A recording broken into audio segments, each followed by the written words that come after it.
তোমার বাবা মা আছে? না, আমার মা মারা গেছে, বাবা আরেকটা বিয়ে করছে। বাবা একটা বিয়ে করছে। জি।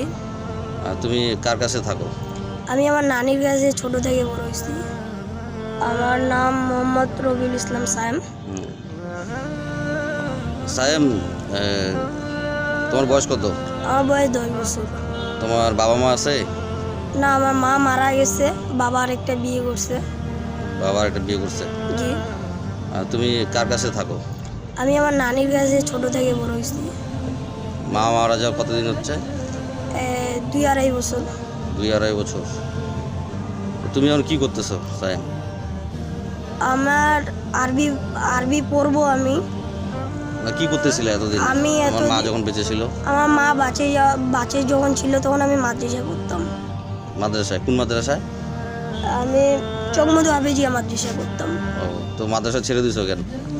মাদ্রাসায় যে আমাদের আমাদের ফ্যামিলিতে টাকা পয়সা দিয়ে একটু অসুবিধা ছিল, সমস্যায় ছিলাম আমরা। তো তুমি যে মাদ্রাসা যখন পড়তো তখন কি তোমার মা বেঁচে ছিল? জি। আর তোমার খরচ কে চালাইতো মাদ্রাসা? আমার মা চালাইতো। ও, আর এখন তোমার খরচ চালানোর কোনো লোক নেই? না। তোমার বাবাও নেই? না, বাবা কোথায় থাকে? বাবা থাকে বাবলডাঙ্গা, বাবুলডাঙ্গা কোথায় এটা? 16 ষোলগুটি। ও, তুমি এখন বর্তমানে কি করতেছো সাহেব?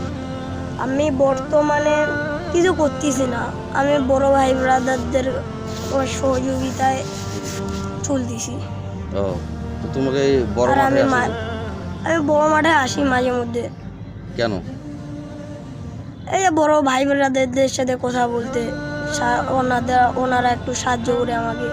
ও, তো তুমি যে এই বড় ভাই ব্রাদের কাছে চাও, তোমাকে দেয় টাকা পয়সা?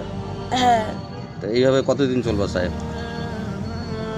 আমার তো এরকম করে তো বড় ভাই ব্রাদারদের কাছে সবসময় টাকা পয়সা নেওয়া যায়, হুম, আমাকে আবার কিছু করতে হবে। করতে হবে।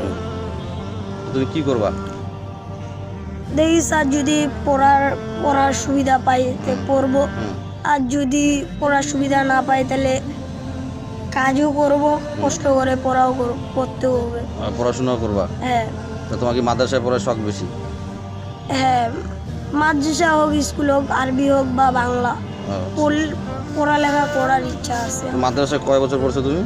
আমি মাদ্রাসায় 3-4 বছর পড়ছি। 3-4 বছর। 3-4 বছর কি কি শিখছো? আমি অনেক কিছু শিখছি, কায়দা খতম করছি, আমপারা খতম করছি, হুম, নাজেরা ধরছি, ধরে দুই পৃষ্ঠা পড়ছি, পরে মাদ্রাসা থেকে বাইরে দিয়েছি। ও, পরে আর তোমার বাবা মা খরচ দেয় চালাতে পারেনি? না। তো মারা যাওয়ার পরে তুমি এখান থেকে আর থাকতে পারোনি না। টাকার জন্য? হুম, ওটা কি এতিমখানা ছিল না এমনি হাফেজিয়া এমনি মাদ্রাসা? হাফেজিয়া মাদ্রাসা ছিল। ও, আর সাইরিতে কি দিয়ে ভাত খাইছো? সেহরিতে আমরা ডিম দিয়ে ভাত খেয়েছি, ডিম আলুর ডাল। এটা কি রান্না করো না হোটেল থেকে কিনে? না, হোটেল থেকে কিনে খাই। হোটেল থেকে কিনে খাও। আজকে ইয়েতে কি ইফতারে কি খাইছো? ইফতারি আজকে অনেক কিছু খাইছি। তাই নাকি? হুম। অনেক কিছু কোথায় কীভাবে পেলো?